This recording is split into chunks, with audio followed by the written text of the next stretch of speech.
kita merasa takwa, tanpa sadar terjebak rasa, dengan sengaja mencuri-curi, diam-diam ingkar hati. Pada Allah mengaku cinta, walau pada kenyataannya, pada harta, pada dunia, tunduk seraya menghamba. Belajar dari Ibrahim, belajar takwa kepada Allah. Belajar dari Ibrahim, belajar untuk mencintai Allah. Belajar dari Ibrahim, belajar takwa kepada Allah. Belajar dari Ibrahim, belajar untuk mencintai Allah. Malu pada bapak para anbiya, patuh dan taat pada. Bu Hermina, dari SMK mana Bu? Dengan Bu ini ya, tentunya menyampaikan apa sih yang bisa diberikan, berbagi informasi buat Bapak dan Ibu di lingkungan wilayah Jakarta Selatan dalam pengelolaan SMK. Yang dipesankan oleh beliau adalah bahwa setelah program ini selesai, diharapkan Bapak dan Ibu itu bisa menjadi pelopor, bisa menjadi orang yang pertama untuk menjadikan sekolah SMK yang Bapak Ibu mengajar sebagai SMK pembeda dengan SMK yang lain. Nah, ini diharapkan oleh Kak Sudin. Ini pun pesannya waktu minggu lalu teman-teman ketemu. Coba sih Diono, tolong sampaikan informasi ya, selain sharing juga tekankan bahwa 3 hari ini nanti para peserta punya satu hal pemikiran atau gagasan-gagasan yang bisa diimplementasikan di sekolah. Nah, yang kedua, beliau juga pesan kepada kami bahwa gagasan ataupun tadi sudah disinggung sedikit tentang school business plan yang dibuat itu bisa dikomunikasikan dengan pimpinan di sekolah, dengan kepala sekolah, sehingga gagasan-gagasan Bapak dan Ibu itu nanti sekali lagi bisa menjadi pembeda. Ya, jadi SMK ini tidak hanya sekedar sama dengan SMK yang lain, tetapi punya pembeda. Nah, itulah yang ditekankan kepada kami. Mengapa kok perlu diadakan workshop pengembangan? Jadi bukan pengenalan lagi ya, pengembangan. Jadi sudah ada nih teaching, industri dan business center. Sudah ada, bukan lagi sosialisasi. Tapi masalahnya bagaimana mengembangkan. Atau nanti tahun depan beda lagi, workshop peningkatan. Jadi ada tahapan-tahapan yang harus dilalui dari satu event. Dari 2011 sampai 2014. Sebelum 2014, 2009 sampai 2011 di SMK Negeri 51 Broadcasting, bidang broadcasting. Sebelumnya mundur lagi tahun 2007 sampai 2009 di SMK Negeri 11 Jakarta. Mundur lagi sebelumnya di SMK Negeri 3 Jakarta Pusat. Mundur lagi sebelumnya di SMK Negeri 53 Jakarta. Jadi teman saya banyak sekali, bukan banyak, banyak sekali ya. Karena sudah ke Jakarta Utara yang belum, Barat, Timur, Pusat, Selatan sudah ya. Kemudian nanti Bu ini memperkenalkan diri.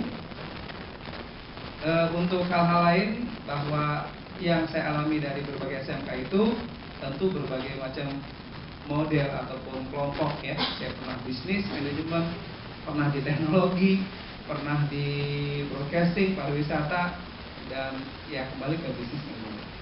Nah, hal-hal apa yang saya lihat berkaitan dengan pengembangan sekolah di sini ataupun pengembangan tentang teaching industry ini nanti kaitan dengan masih berkaitan dengan kewirausahaan. Saya ada satu gift dulu di mana Bapak Ibu nanti menyiapkan satu lembar kertas ya, karena ini tadi saya tidak sempat mau ke kopi karena saya nggak kertasnya. Jadi akan saya tampilkan saja, Bapak Ibu baca, kemudian nanti dikasih poin. Saya ada di poin mana nih?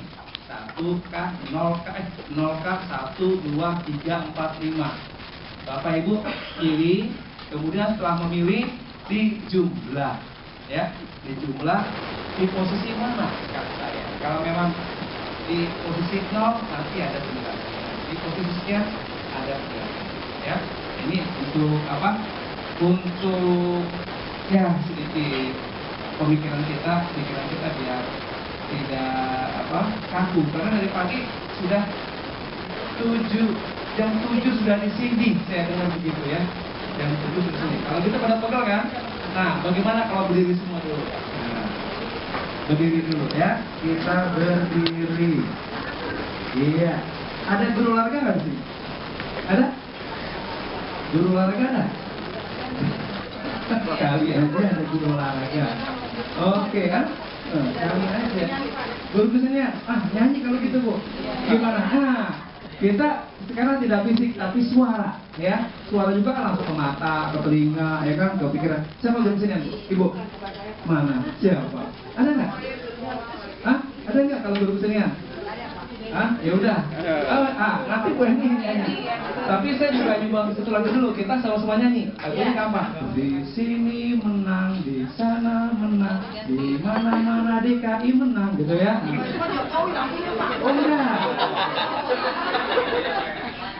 Itu lagu kebangsaan LKS kemarin di Palembang. Gara-gara lagu itu kita juara umum. Ya, itu mau juara umum kita sempat tarik urat dengan kontingen Jawa Tengah. Iya, kalau pelaku langsung pada sana 1:30 baru selesai itu LKS, baru pulang ke hotel, ya. Luar biasa. Ya, nanti Bu Eni yang nyumbang kedua.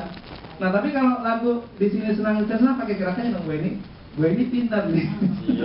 Gimana? Gimana? Ya, tangannya di pinggang, ya. Jadi kalau sedang di sini senang, di sana senang, di mana-mana hatiku senang. Itu lagu yang biasa, tapi kita ganti.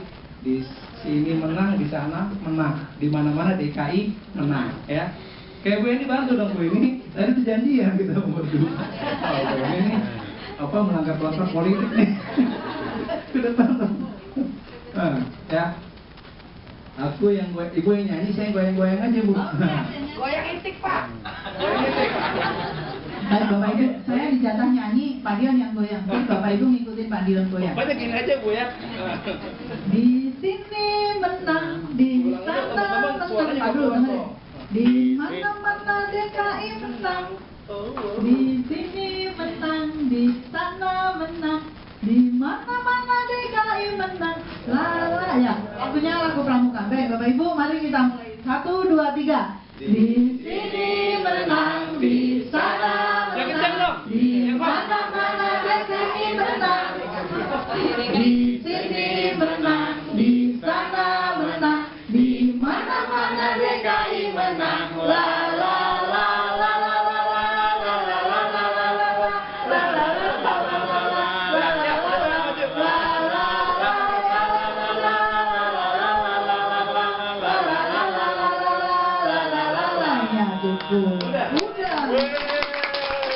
Terima kasih. Padahal janji tadi di belakang cuma lagu. Ini Oke, materi nyanyi. Iya, habisnya jam 7 udah di sini, ya. Oke. Bapak dan Ibu sekalian, ya, kita coba akan mulai, ya. Mohon kertas yang ada di. Kenapa? Karena begitu beli 100.000 dikasih bonus Beli 200.000 dikasih bonus. Banyak yang datang. Itu sudah di posisi 320. 320 sampai 360. Ya. Nah ini. Jadi Bapak dan Ibu sekalian, dengan penelitian dari Hawkins dan Turia, kita bisa mendapatkan satu kesimpulan pada diri kita sendiri. Ya, kita setelah ini mau kemana? Ya kan? Makanya di awal saya katakan, selesai kegiatan ini, Bapak dan Ibu tolong harus menjadi pembeda, harus menjadi pelopor di sekolah masing-masing. Ya, ini saya awali dulu seperti ini. Ya, jadi untuk pemetaan nih, saya tidak tahu. Parunya saya bantu. Kalau kita hilang saya bantu. Tenang aja. Ayo, Bu Emi, monggo depan dulu. Nanti yang dari sebelah kiri saya, tolong untuk memberikan komen. Oke, silakan Bu Emi. Terima kasih. Saya Bu Emi dari SMK 30 Pakubono, Jakarta. Saya ada di posisi mendekati 280. Jadi 279. Jadi hampir mendekati 280. Tapi saya merasa ada di posisi di 280 dan 319. Saya yakin dengan apa poin yang saya dapat berdasarkan pengalaman yang saya jalani dari keseharian saya. Apa alasan saya bisa mengatakan demikian? Saya maaf bukannya membanggakan diri. Saya di posisi saya adalah di mendekati 279. 279. Wow. Potensi mengembangkan daun ini. Jadi saya berdasarkan pengalaman. Waktu itu kakak saya pensiunan daripada pasien. Dia berkata kepada saya akan melakukan apa? Saya hobi makan. Saya gemar makan makanan Padang. Kebetulan saya juara Sumatera. Saya bilang, kalau begitu ini. Oke, dulu Pak. dengan bangsa Pak. Ada yang mau saya katakan dulu. Oh siap, Pak. Ntar mic-nya harus saya lagi. Tes. Semuanya ada. Oh iya, sharing ya Pak ya. Pertama terima kasih. Ya Pak, sebutkan nama Pak. Nama saya Karolus dari SMK Lulus. Pak Karolus. Karolus, siap Ya. Karolus. Pertama saya sebelumnya minta maaf. Kalau boleh saya bertanya, saya kebetulan pagi ini hanya klik dari nomor 35 sampai 60 Pak. Berarti hanya 26 skor itu. 35 sampai 60. Oke. Tetapi dari total yang saya dapatkan jumlahnya 103. 103. Bagaimana pendapat Bapak terhadap 26 poin itu? Oke, 103 ya. Iya Pak. Terima kasih. Jawabannya Pak, Bapak harus menyelesaikan dulu pertanyaan. Iya. Kalau belum selesai, belum bisa dianalisa. Ya Pak ya. Terima kasih Pak. Lagi. Batu, kutil, campak, kata ibu sebelah penyakit orang susah. Oh enggak juga. Pengusaha juga kena penyakit ini, tuli, campak, kutil, batuk, mencret, muntah, ya dan sebagainya. Nah, sekarang kita kaji lebih lanjut. Bagaimana? Nah, kalau kita buat satu satu kategori ya, fungsi-fungsi manajemen itu berkaitan dengan penyakit seperti itu. Kalau Bapak Ibu mengalami kesulitan pemasaran, bisa buka warung Padang, bisa buka produk ini itu, tetapi pemasarannya bingung. Orang bisa sama-sama hari ini kita sama saja pengusaha gorengan pisang pontianak, gorengan pisang pasir segala macam, tapi sopo sing tuku, ya kan? Sopo berarti penyakitnya di dalam masalah-masalah kategorinya tuli, mencret dan muntah.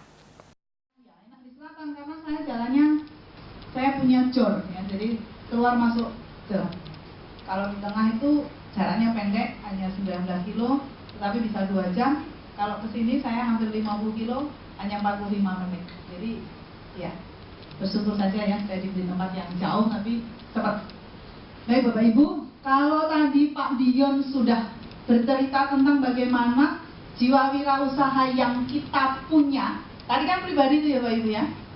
Sementara kita diundang di sini untuk mengembangkan teaching industry dan business center di sekolah. Nah, kalau begitu, saya tadi sama Pak Dion sudah bagi-bagi nih. Bu Eni yang cerita di sekolah. Memang Bapak Ibu tidak mudah mengembangkan hal ini, apalagi berkaitan dengan kelompok ya.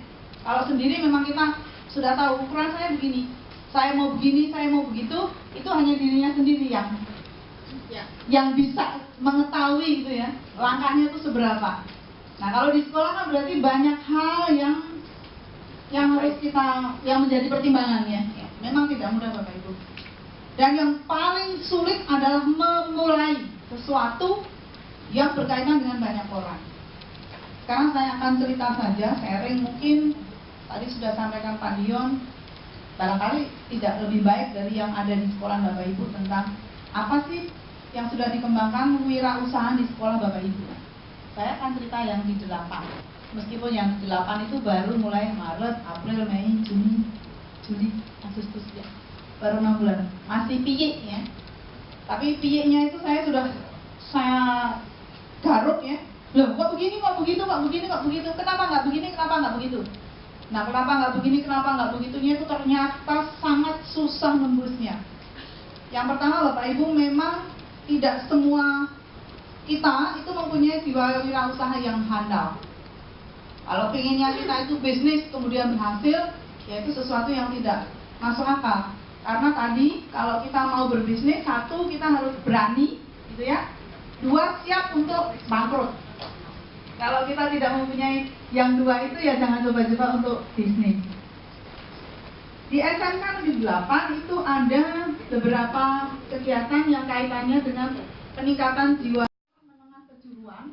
Itu tujuan utamanya adalah selesai dari pendidikan formal di sekolah, mampu, mandiri.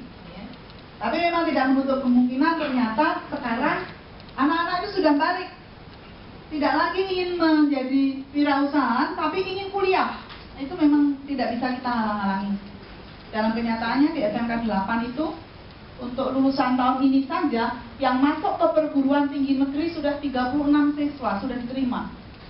Ya, mulai dari UI, UNJ, UNPAD, sampai di Malang. Ya, jadi ada yang diterima di sana. Itu sudah 36. Yang sudah diterima di perusahaan-perusahaan cukup bagus di Jakarta, datanya tadi saya terima karena di 8 itu ketika sebelum pengumuman kami sudah job fair, ya, kemudian KRD, itu setiap hari Sabtu itu beberapa perusahaan masuk di sekolah dan saat itu juga kami tahu berapa yang diterima.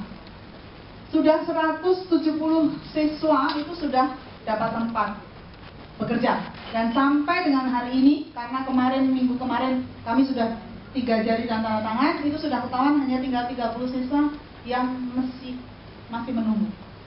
menunggu status bekerja atau kuliah yang belum punya jabatan. Nah, syukur-syukur memberikan contoh.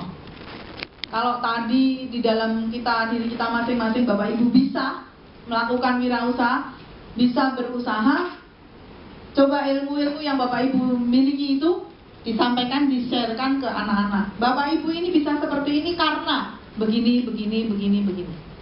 Tapi kalau tadi Bapak Ibu saya dengar dari Pak Dion dan ada pernyataan, nanti pada saat pensiun saya dapat pesangon sekian untuk apa ya? Bapak Ibu mikirnya jangan nanti Bapak Ibu, sekarang.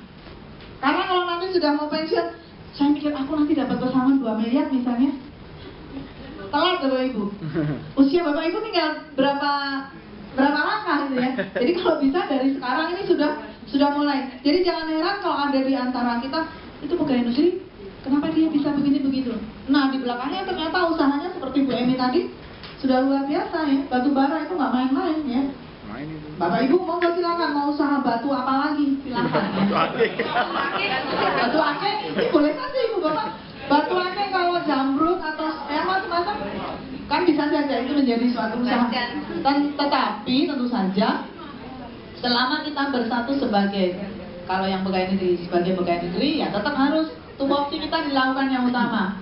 Kalau syukur-syukur bisa melakukan kegiatan kewirausahaan di luar jam atau pada saat jam tetapi tidak mengganggu tugas utama, monggo, kenapa tidak? Kenapa tidak kita lakukan sekarang? Saya yakin juga teman-teman sejajaran Pak Dion mulai sekarang itu sudah mulai mengatur ya Bapak Ibu, menapakkan kaki itu nanti mau kemana. Kan tidak mungkin kita bergantung terus kepada status kepala sekolah ya Pak ya. Apalagi sekarang kami ini barang lelang ya, barang lelang yang tidak jelas ya, tidak jelas karena di SK-nya sekarang itu tidak ada bunyinya periodenya seperti apa ya. Jadi bisa aja hari ini saya masih berdiri di sini, besok saya sudah pindah ke SMK yang lain sebagai guru biasa. Tapi itu tidak masalah. Yang penting Bapak Ibu, jiwa wirausaha itu harus dibangkitkan dari dirinya sendiri. Karena kalau itu hanya dipengaruhi oleh orang, kemudian kita bergantung kepada orang lain, saya yakin itu tidak akan pernah bisa terwujud. Ya. Yang kedua, kalau kita mau berbisnis, maka harus berani ambil resiko. Ya, jatuh bangun kan udah biasa. Apalagi kalau usaha, jangan berharap pada bulan pertama itu untung, tidak akan pernah. Bulan pertama, kedua itu paling tidak sampai bulan ke-6 Bapak Ibu itu masih jatuh bangun. Ya, karena itu pengalaman juga sudah ada pada saya. Tetapi kalau saya orangnya selalu orang lain bisa, kenapa saya tidak? Ya, orang lain bisa Bapak Ibu, apalagi itu kelihatan ya. Kecuali yang alam gaib, nah itu susah mempelajari. Tapi kalau barang kelihatan, yuk. Kenapa tidak? Orang lain bisa, saya harus bisa. Ya. Kalau perlu kita tanya. Tadi misalnya Bapak Ibu sekarang, yuk, aku tuh kan orang Sumatera Barat, kenapa aku tidak usaha paruh dan tanya kepada tadi Ibu ini ya, yang sudah berhasil. Ya. Sudah berhasil, tapi jangan tanya untungnya berapa Bu. Kalau tanya jangan seperti itu. Ibu, kerugian Ibu, nah gitu tanyanya. Jadi Bapak siap dengan sakit hati terlebih dahulu ya. Jadi peribahasa sakit-sakit dahulu berenang-renang kemudian itu harus dicamkan sungguh-sungguh. Jangan berkhayal mulu-mulu keuntungan saya dengan modal sekian, keuntungan saya nanti di bulan pertama sekian, bulan kedua sekian, bulan ketiga sakit hati luar biasa. Nah, nanti Bapak Ibu kasih bulan keempat turun diri. Melalui best practice ya, tentang penerapan teaching industry dan teaching factory di sekolahnya, termasuk bagaimana mengembangkan business center. Jadi artinya kita sudah dapat banyak pengalaman, sudah banyak materi-materi yang bisa kita tularkan di sekolah kita masing-masing dalam rangka penerapan teaching industry. Orang tidak harus berangkat haji kan ya Pak? Tidak harus berangkat haji kan? Artinya dengan belajar dari referensi atau belajar juga dari pengalaman orang, dia bisa menceritakan, kemudian bisa menggambarkan bagaimana ibadah haji. Termasuk juga dalam dunia industri, teaching industry atau teaching factory adalah aplikasi lah dari apa yang ada di dunia real industri kita bawa ke sekolah. Ya. Harapan kita agar walaupun mungkin tidak sama persis, ada pengalaman yang mirip, ya kan, yang mendekati, yang kita bisa sodorkan kepada anak-anak kita. Budaya industri itu perlu ditanamkan sejak dini kepada anak kita, apalagi ya, anak SMK kan. Belum lagi kalau kita melihat kurikulum 2013. Kurikulum 2013 itu desainnya tahun ketiga itu ke industri ya, ya. Tahun ketiga di industri full, kemudian di penghujung kelas 11 anak sudah bisa ujian nasional. Sudah terbayangkan belum oleh teman-teman ini?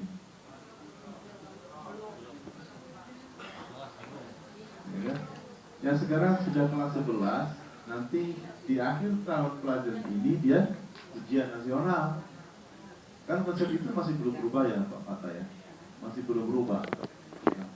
Di kelas 3 anak baru kembali nanti dia full di industri.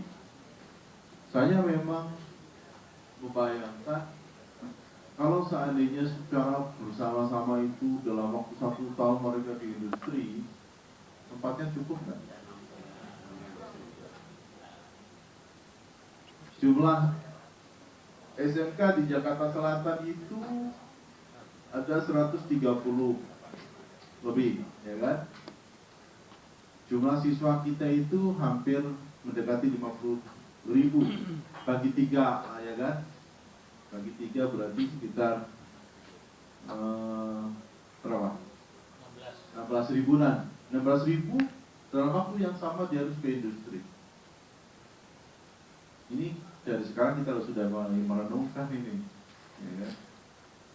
Atau berebut siapa duluan? Kan khawatir terjadi seperti itu kan?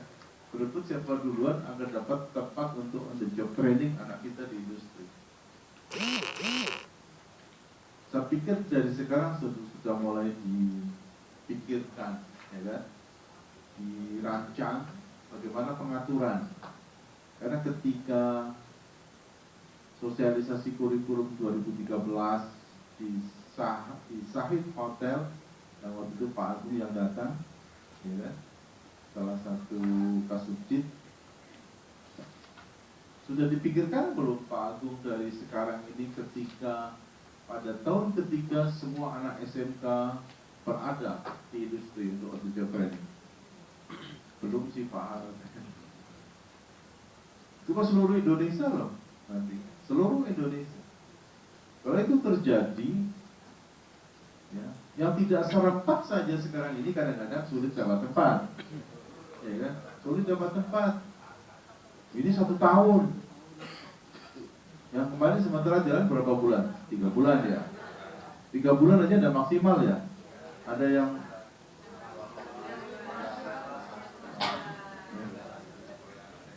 ada yang 6 bulan tapi juga ada 6 bulan gitu kan.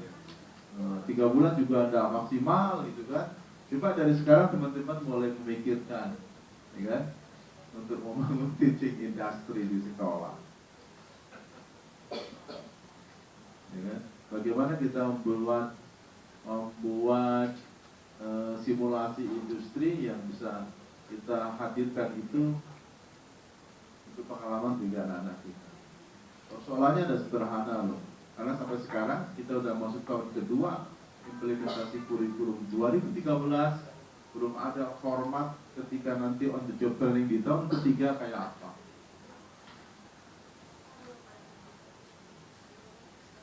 Teman-teman yang ngajar produktif dari sekarang sudah membayangkan belum? Hah? Belum, ini gimana Pak? Hah? Bayangannya pusing gitu kan? Belum lagi nanti persoalannya gini terhadap guru. Ketika anak di industri berarti jam mengajarnya akan berkurang dia. Jika kemenuhan 24 jam dalam 1 minggu tidak akan terpenuhi. Nanti tunjangan profesinya gimana? Tuh, ya kan banyak ternyata kan. Satu produk kebijakan akan melahirkan persoalan, ya kan? Kalau kemarin dengan 3 bulan lah masih bisa dianggap dia mengajar gitu kan. Nanti kalau ini 1 tahun betul berarti akan kehilangan 1/3 dari jumlah jam di sekolah itu. 1/3 kan dari jumlah jam di sekolah itu. Teman-teman resikonya juga akan terjadi kekurangan jumlah jam mengajar di sekolah itu.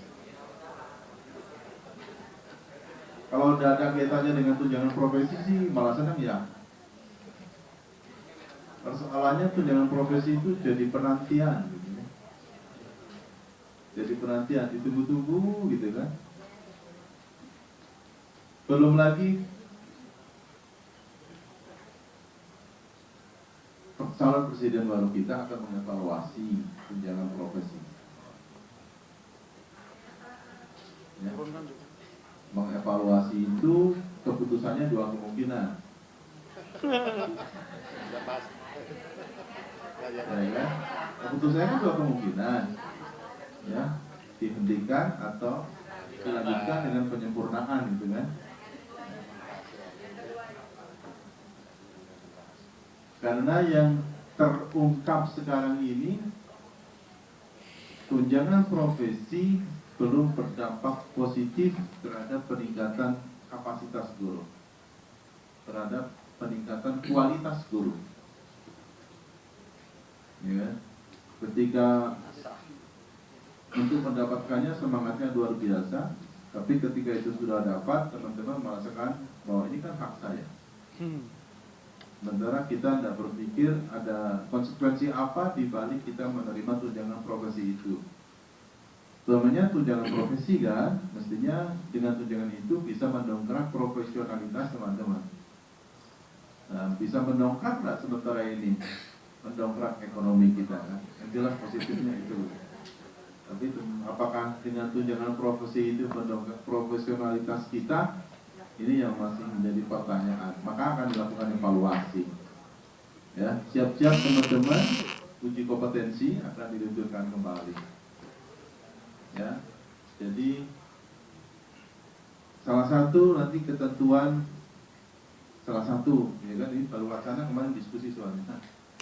Salah satu wacana ketika tunjangan profesi akan diberikan adalah berbasis kepada kinerja dan hasil uji kompetensi.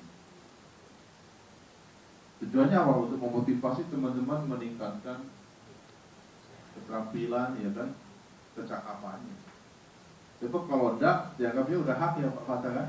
Udah hak, setiap kayak gaji kita aja kan. Tapi dengan cara seperti itu, jadi tunjangan profesi berbasis kinerja dan uji kompetensi.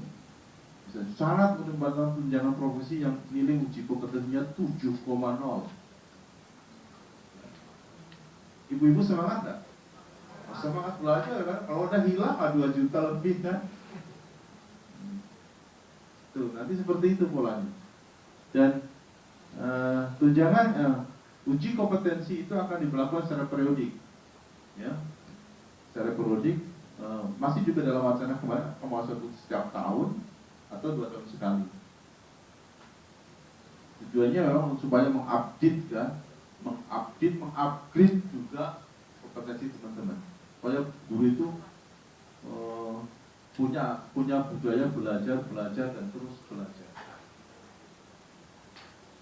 Dan kita akan dihadapkan dengan bonus demografi kan, bonus demografi, bonus penduduk yang luar biasa besarnya. Ya. Pada tahun 2025 kita sudah akan mulai merasakan itu. Ya, kemudian berlanjut 2030, 2035, 2040, 2045, 2050. Indonesia akan memiliki jumlah penduduk produktif yang luar biasa. Artinya yang usia produktif yang luar biasa. Jadi gelembung di tengah, ya kan? Gelembung di tengah. Nah, kalau ini tidak dibekali dengan kecakapan yang memadai, tidak mustahil akan menjadi beban ekonomi bagi negara. Jadi beban ekonomi bagi negara. Kita bisa melihat sinyalemen yang beberapa hari ini ketika kuota bahan bakar dikurangi pasokannya, ya kan? Luar biasa kan? Gejolaknya luar biasa, antrian luar biasa. Di luar Jawa juga seperti itu. Ini kan menggambarkan perilaku ketergantungan masyarakat kita terhadap kebijakan negara. Pada masyarakat yang mandiri sesungguhnya, dia tidak lagi disuplai oleh negara, subsidi oleh negara. Cirinya adalah kemandirian sudah mapan, kemudian kebutuhan pokok itu sudah punya standar harga yang setara dengan negara tetangga, termasuk bahan bakar. Bahan bakar kita kan masih disubsidi, ya kan? Kalau dibanding dengan harga yang di Singapura dengan Malaysia kan kita begitu murah, ya kan? Maka ada kasus penyelundupan bahan bakar. Nanti seperti itu maunya. Dan tahu nanti presiden baru, ya kan? Kebijakannya kayak apa? Kalau mudah-mudahan sih pasti mensejahterakan rakyat, ya kan? Harapan kita gitu, nanti presiden mestinya harus lebih mensejahterakan rakyat, tapi tidak dalam posisi rakyat didulang terus.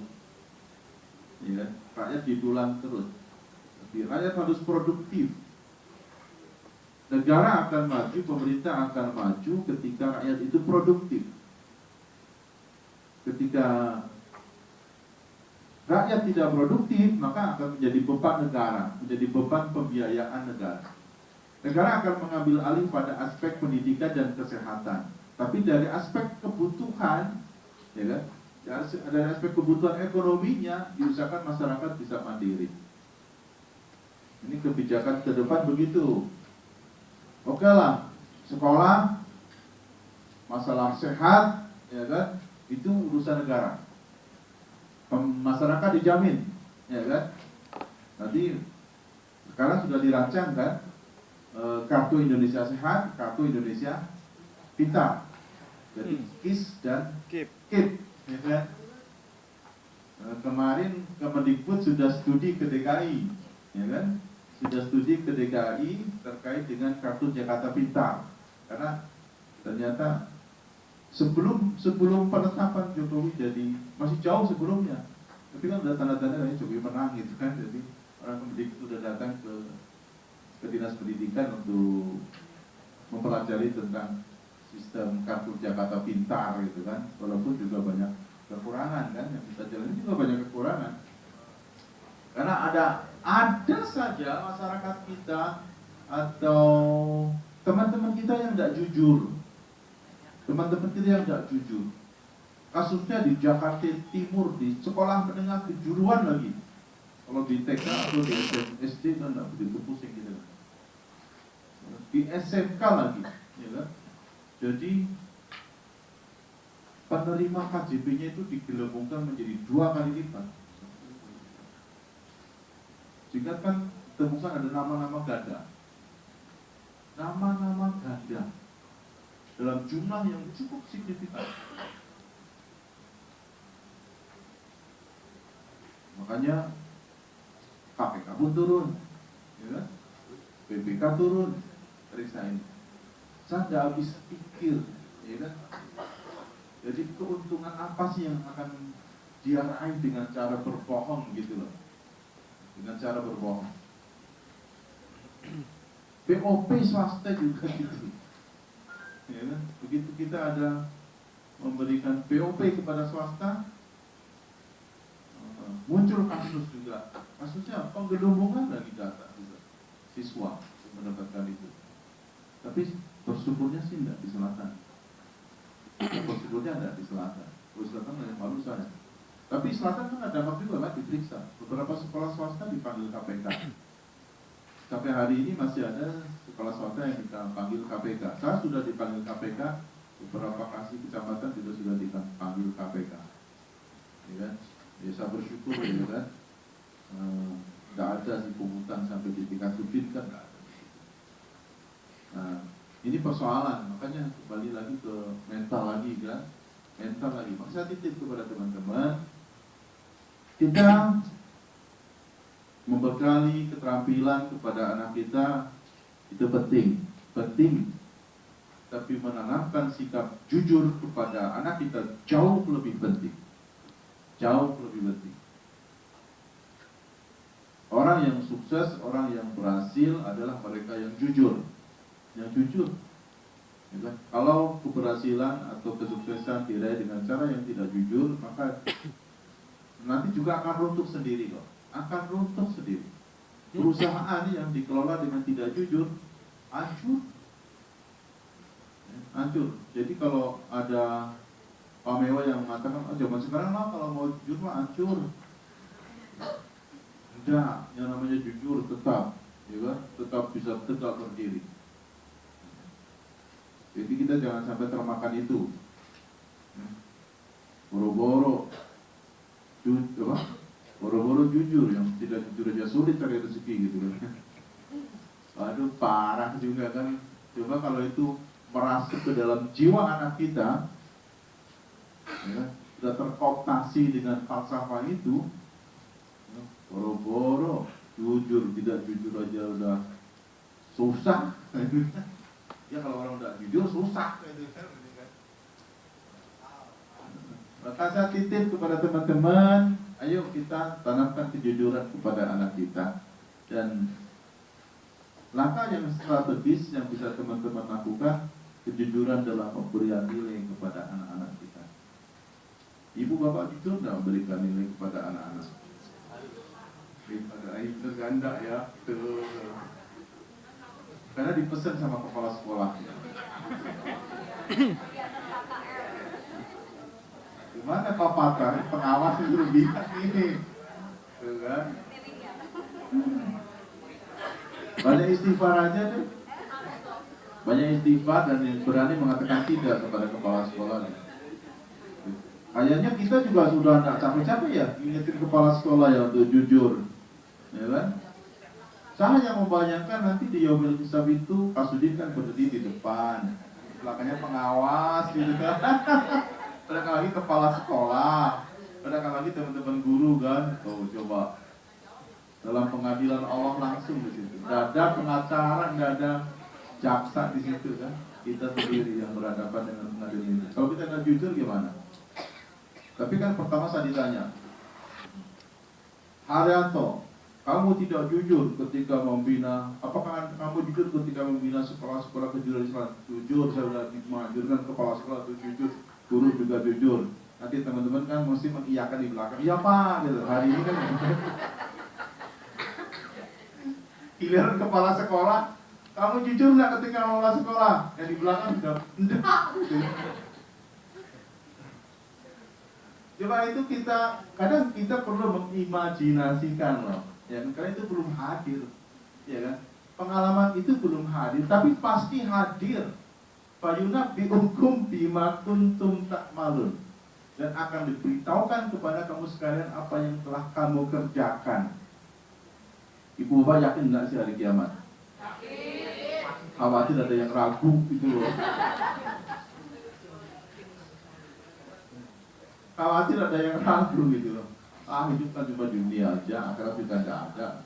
Bahaya. Kalau mau buktikan mati dulu kan. Ibu Bapak ingin surga enggak? Syaratnya surga mati dulu. Kan gitu. Jadi saya titip betul kejujuran, ya, tegakkan. Ya. Dengungkan di dalam hati ibu bapak, kemudian tanamkan kepada anak-anak kita kejujuran. Kemarin sebagian sekolah sudah diikutkan untuk kantin kejujuran. Ibu-ibu udah ikut ya sekalian? Diklat kantin, workshop kantin kejujuran di Hotel T, ya kan? Tolong coba itu jadikan media, ya kan? Pada program studi penjualan ada toko di sekolah enggak? Business center, ya, business center kan? Ada semua sekolah punya kan? Ditungguin enggak?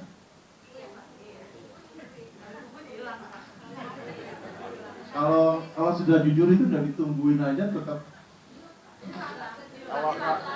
Awal barang bisa, awal jasa. Buktinya masih banyak yang nggak jujur di situ kan. Tapi kita tetap nggak putus asa agar kantin kejujuran ini jalan, termasuk business center itu di SMK itu jalan, ya kan? Jalan lah. Ya kan kita ada CCTV kan, ketahuan. Pura-puranya udah ditunggui, pura-puranya. Coba keberanian kita untuk memulai itu. Termasuk ketika teman-teman di dalam kelas ulangan. Coba dirintis, nggak perlu diawasi oleh teman-teman.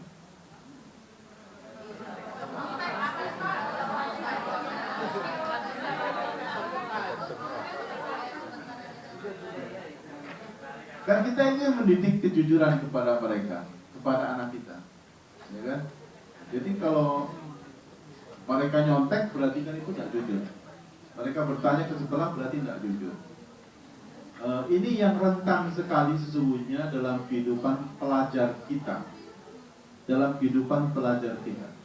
Jadi rasa percaya diri itu hilang dari mereka, atau belum terbentuk rasa percaya diri. Mereka anak lah, masih dalam proses pendidikan, masih dalam proses pembentukan. Tanggung jawab kita, tanggung jawab kita untuk mendidik mereka bersikap jujur. Kalau enggak, mau kapan lagi dan siapa yang akan melakukan?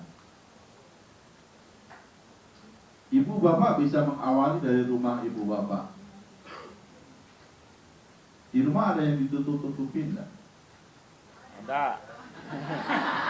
Kulkas.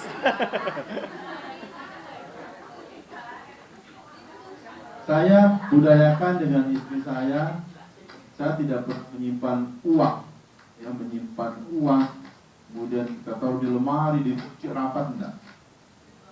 Ya uangnya udah diletakin aja, ya kan, diletakin aja. Bahkan pada beberapa tempat diletakin aja. Saya pulang kantor, lepas baju, lepasnya dompet ya taruh aja di sembarang tempat, gitu kan, sengaja. Jadi tempatnya udah supaya cari juga gampang juga kan. Tidak berani dompet itu tergeletak, istri saya ngambil pun tidak berani. Oh, ada CCTV kali, Pak? CCTV-nya di sini, ya kan? Kemudian uang itu juga, ya udah diletakkan aja di laci, pipet gitu kan, itu biasa aja. Apa yang terjadi ketika anak saya mau uang, ya dia pasti ngomong, ya kan? Ngomong, ya udah ambil aja, ambil, kemudian catat di situ, ya kan? Ya kan? Kadang juga tidak nyatet, ambil aja, bilang ke ibu gitu kan. Ketika kepercayaan kita berikan kepada mereka, ternyata mereka jujur. Sesungguhnya itu kan, kepercayaan kita tanamkan kepada mereka. Nah, kepercayaan kita tanamkan kepada anak kita bahwa nak kamu bisa mengerjakan soal sendiri. Ini yang mungkin kita tidak menanamkan kepada mereka. Sehingga dia mencuri-curi kan, kontak, tanya sebelah, dan seterusnya. Tapi kalau kepercayaan ini dibangun kepada anak kita, nah kamu bisa. Ya kan? Semua itu orang Allah karuniai sama kok, kemampuan juga. Dan kemudian kembali kepada masing-masing, tidak memaksimalkan daya berpikir mereka, ya kan? Sehingga pengetahuannya tidak penuh dan rasa percaya diri tidak ada. Orang akan punya rasa percaya diri ketika menghadapi masalah kalau dia punya pengetahuan yang cukup.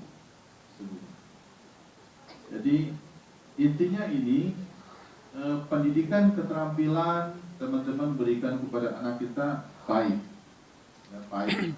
Tapi menanamkan kejujuran kepada anak-anak kita itu jauh lebih baik dan di era sekarang ini sangat diperlukan, sangat diperlukan.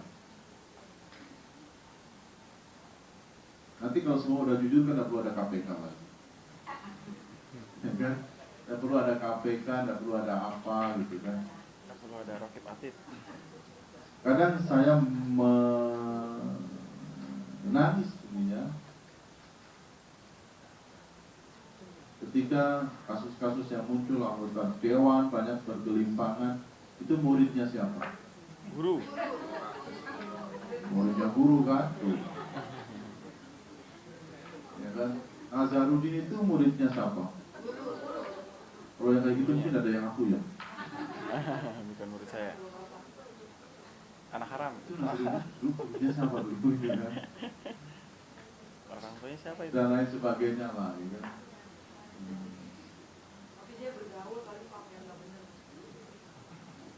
Itu tadi menanamkan fundament kejujuran yang kurang kepada mereka. Itu tadi, kalau dunia politik itu memang dunia yang sangat merangsang. Waduh. Dunia politik dunia yang sangat merangsang, sehingga kalau nggak hati-hati betul, ya kan, ya udah gampang terjebak di situ. Gampang terjebak. Usianya masih muda, terjun di dunia politik, kematangan berpikir belum ada, ya kan? Kemapanan jiwa juga belum ada, masih keserakahan menguasai dia, maka mumpung gitu kan? Aji mumpung itu yang dia kedepankan. Bagaimana si Ratu Kecantikan Indonesia juga, ya kan? Padahal dia di TV, tolak korupsi. Katanya kena juga. Katakan tidak pada korupsi, ya kan? Tidak menolak.